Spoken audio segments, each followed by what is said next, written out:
Bismillahirrahmanirrahim. Assalamualaikum warahmatullahi wabarakatuh dan salam sejahtera. Saya Nur Syakirah binti Din memegang nombor matrik 2201217. Pada hari ini saya akan membentangkan mengenai tajuk kedudukan Mahkamah Syariah dalam pengurusan dan pentadbiran harta pusaka orang Islam. Okey, ini adalah tajuk pada hari ini iaitu kedudukan Mahkamah Syariah dalam pengurusan dan pentadbiran harta pusaka orang Islam. Baiklah, untuk pembentangan kali ini saya bahagikan kepada 6 bahagian. Yang pertama ialah pengenalan, kemudian harta pusaka Islam, kemudian permasalahan dalam pengurusan dan pentadbiran harta pusaka orang Islam, sekatan statutory ke atas Mahkamah Syariah. Mahkamah Syariah adalah sebagai Mahkamah Pusaka Islam. Dan kemudian ialah kesimpulan. Baiklah, yang pertama ialah pengenalan. Seperti yang kita sedia maklum, terdapat 3 agensi utama yang menguruskan dan mentadbir harta pusaka orang Islam di Malaysia, iaitu yang pertama ialah Mahkamah Tinggi, Pembahagian Pusaka Kecil, yang ketiga ialah Amanah Raya Berhad. Ketiga-tiga agensi ini adalah berdasarkan dalam Akta Probit dan Pentadbiran 1959, Akta Pusaka Kecil Pembahagian 1955 dan Akta Perbadanan Amanah Raya 1995. Baiklah, untuk Mahkamah Tinggi, ia melibatkan harta alih dan harta tidak alih yang bernilai ringgit Malaysia 2 juta ringgit atau lebih, ataupun harta alih sahaja yang bernilai ringgit Malaysia 2 juta ataupun lebih, ataupun harta tidak alih sahaja yang bernilai 2 juta atau lebih. Jika nilai harta pusaka yang ditinggalkan oleh si mati lebih daripada 2 juta ringgit, maka ia haruslah diuruskan dan ditadbir oleh Mahkamah Tinggi. Seterusnya ialah pembahagian pusaka kecil. Jika si mati meninggalkan harta pusaka, harta alih dan juga harta tidak alih tidak melebihi 2 juta ringgit, maka hal tersebut boleh dirujuk kepada pembahagian pusaka kecil. Dan bahagian yang perlu dirujuk ialah unit pembahagian pusaka kecil JKPTJ. Baiklah, seterusnya ialah Amanah Raya Berhad. Amanah Raya Berhad ini mengikut Seksyen 17.1 di dalam Akta Perbadanan Amanah Raya 1995 adalah untuk kes-kes di mana si mati meninggalkan harta alih sahaja. Dan harta tersebut bernilai tidak lebih daripada 600,000. Tidak kiralah sama ada berwasiat ataupun tidak berwasiat. Bagi harta yang bernilai kurang daripada 100K, 100,000, dia tidak memerlukan sijil faraid. Dan bagi harta yang lebih daripada 100K, ia perlukan sijil faraid, maka perkara ini haruslah dirujuk kepada Mahkamah Syariah. Dapatkan sijil faraid dan akan diuruskan oleh Amanah Raya Berhad. Seterusnya ialah harta pusaka Islam. Seperti yang kita maklum, panduan dalam mengurus dan mentadbir harta pusaka orang Islam ini telah dijelaskan dengan jelasnya di dalam Al-Quran, yang mana pengurusan harta pusaka itu adalah perlu mengikut ilmu faraid. Dan asas-asas pengiraan ilmu faraid ini terdapat dalam Al-Quran. Ia bersumberkan oleh Al-Quran. Dan ilmu ini termasuklah dalam pengurusan harta sama ada sebelum ataupun selepas kematian. Dan pengurusan harta ini tidak semestinya ia perlu diuruskan selepas kematian. Sebelum kematian juga terdapat pelbagai cara untuk kita menguruskan harta kita seperti hibah. Di mana hibah ini berlaku pada sebelum kematian. Seperti kita dapat lihat di sini dalam surah An-Nisa ayat yang ke-7 di mana Allah berfirman, orang-orang lelaki mempunyai bahagian pusaka dari peninggalan ibu bapa dan kerabat. Dan orang-orang perempuan mempunyai bahagian pusaka dari peninggalan ibu bapa dan kerabat. Sama ada sedikit atau banyak dari harta yang tiga itu. Iaitu bahagian yang telah diwajibkan atau ditentukan oleh Allah. Jadi di sini dapat kita lihat di mana Allah dah tentukan bahagian-bahagian bagi setiap waris. Maknanya adalah wajib untuk kita mengikut apa yang telah disyariatkan. dari segi pembahagian harta pusaka tersebut, yang mana Allah dah jelaskan secara terperinci di dalam Al-Quran. Seterusnya ini adalah sambungan. Kita lihat dalam surah An-Nisa yang ke-11. Ayat panjang untuk saya baca, tapi saya boleh highlightkan di sini, di mana di dalam Al-Quran telah disebutkan bahagian-bahagian yang mana sangat jelas. Dan kita dapat dari sini, anak lelaki menyamai bahagian 2 orang anak perempuan. Tapi jika anak perempuan itu lebih daripada 2, maka bahagian mereka ialah 2/3 daripada harta yang ditinggalkan oleh si mati. Dan jika anak perempuan itu seorang sahaja, maka bahagiannya ialah 1/2 daripada separuh harta. Itu adalah untuk anak lelaki dan anak perempuan. Tapi kalau si mati ini ada ibu bapa, setiap seorang daripada keduanya adalah 1/6. 1/6 daripada harta yang ditinggalkan oleh si mati. Itu adalah jika si mati mempunyai anak. Jika si mati tidak mempunyai anak, sedang yang mewarisnya hanya kedua ibu bapanya saja, maka bahagian ibunya ialah 1/3.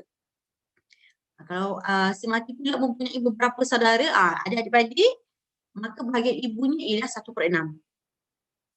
Maksudnya, dapat kita dari sini, bahagian-bahagian itu telah dinyatakan di dalam Al-Quran. Jadi kita perlu ikut. Ini yang kita panggil sebagai sifat faraid. Kemudian kita pergi pula kepada permasalahan dalam pengurusan dan pentadbiran harta pusaka orang Islam ini di Malaysia. Di mana kita lihat pada permasalahan yang pertama, di mana kewujudan pelbagai agensi dalam pengurusan dan pentadbiran harta pusaka ini, yang mana tadi yang saya sebutkan tadi ada 3, ia menyebabkan kekeliruan di kalangan waris berkaitan agensi yang sepatutnya mereka pergi bagi tujuan tuntutan harta pusaka. Ia jelas agak mengelirukan. Sebab kita belajar mungkin kita mengelirukan. Tapi bagi untuk masyarakat biasa, ia mungkin satu kekeliruan kerana nak kira harta dulu tapi tak tahu.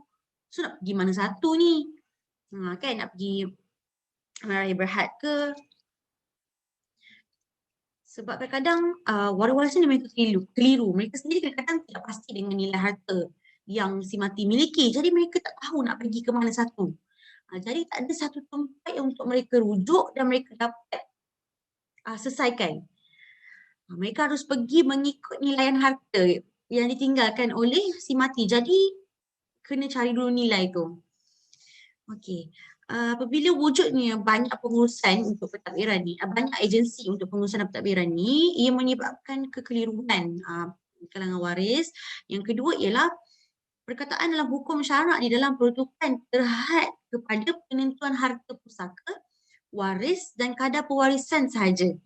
Mahkamah Syariah tidak mempunyai kuasa untuk mentadbir ataupun untuk mengeluarkan sebarang perintah berkaitan pembahagian harta pusaka. Perintah ini hanya boleh dikeluarkan oleh Mahkamah Tinggi, pembahagian harta pusaka kecil dan juga Amanah Raya Berhad. Mahkamah Syariah ini bidang kuasanya terhad kepada yang saya sebutkan tadi. Kemudian agensi pusat seperti Seksyen Pusaka Kecil, JKPTG atau Mahkamah Tinggi Sivil atau Amanah Raya Berhad mempunyai kuasa mentadbir ataupun mengeluarkan apa-apa perintah berkaitan pembahagian harta pusaka dalam kalangan orang Islam. Kemudian Mahkamah Syariah ini hanya mempunyai kuasa membuat penentuan waris, manakala Mahkamah Tinggi Sivil pula mempunyai kuasa untuk membuat perintah. Tetapi pusaka kecil tidak wajib merujuk ke Mahkamah Syariah sekalipun terdapat persoalan hukum syarak dalam apa-apa prosiding di bawah Akta Pusaka Kecil dan Pembahagian 1995. Perkara yang sama juga berlaku di bawah Akta Probate dan Pentadbiran 1959. Sama juga. Yang mana ianya tidak mewajibkan Mahkamah Tinggi merujuk ke Mahkamah Syariah dalam isu melibatkan hukum syarak. Maksud dekat sini tak perlu Mahkamah Tinggi tidak perlu untuk merujuk ke Mahkamah Syariah. Kerana Mahkamah Syariah tidak mempunyai bidang kuasa yang begitu banyak dalam urusan harta pusaka. Seterusnya ialah sekatan statutory ke atas Mahkamah Syariah. Dekat sini saya senaraikan ada 2 seksyen. Ada lagi seksyen lain seperti dalam Akta Amanah Raya Berhad dan juga Akta Pusaka Kecil. Saya senaraikan 2 di sini. Perkara 4E 1, senarai 1, jadual ke-9 perlembagaan persekutuan. Kita tengok dalam 9 schedule Federal Constitution. Kita tengok perkara 4 I1 yang mana dicakap ni perkara-perkara yang di bawah bidang kuasa kerajaan, persekutuan ialah pewarisan, berwasiat dan tidak berwasiat, probate dan surat kuasa mentadbir. Sejelas kat sini menunjukkan bahawa kes-kes berkaitan pewarisan, sebab ada berwasiat atau tidak berwasiat, probate, semua ni adalah di bawah kerajaan persekutuan. Okey, bukan dalam negeri ataupun bukan dalam concurrent list. Dalam Seksyen 24 Akta Mahkamah Kehakiman 1994 pula kata bidang kuasa sivil Mahkamah Tinggi hendaklah termasuk bidang kuasa untuk memberi probate bagi wasiat testament dan surat kuasa mentadbir bagi harta pusaka si mati. Seterusnya Mahkamah Syariah sebagai Mahkamah Pusaka Islam. Kuasa mentadbir dan membahagi harta pusaka orang Islam hendaklah diberikan kepada Mahkamah Syariah bagi memastikan harta yang diagihkan benar-benar mengikut kehendak syarak. Ini bagi saya sangat penting kerana apabila ia melibatkan harta pusaka orang Islam ini perlu diteliti dengan baik supaya ia betul-betul mengikut apa yang dikehendaki oleh syarak. Sebab perkara ini sudah jelas dinyatakan dalam Al-Quran dan pembahagian juga sudah ditentukan dalam Al-Quran. Jadi untuk memastikan segala prosedur itu mengikut syarak, maka perlulah ia diberi satu kuasa kepada Mahkamah Syariah untuk mendengar, mengurus dan mentadbirkan untuk kes-kes berkaitan dengan urusan harta pusaka orang Islam. Dan satu lagi, untuk mengatasi kekeliruan dan ketidakseragaman dari segi amalan ini kerana ini adalah berkaitan dengan harta pusaka orang Islam. Tapi apabila melibatkan kepada pengurusan pentadbiran, kita perlu ke mahkamah tinggi, kita perlu ke pembahagian pusaka kecil, kemudian perlu pergi ke Amanah Raya Berhad. Sedangkan ini adalah harta pusaka orang Islam. Jadi kesimpulannya di sini ialah perlu ada satu keseragaman, perlu ada satu pemindaan ataupun penambahan kepada undang-undang supaya diwujudkan satu kuasa di mana Mahkamah Syariah berbidang kuasa untuk mendengar, mengurus dan mentadbirkan harta pusaka orang Islam. Hal ini penting kerana untuk memastikan pembahagian, pengurusan, pentadbiran adalah mengikut syarak. Jadi itu saja daripada saya. Assalamualaikum warahmatullahi wabarakatuh.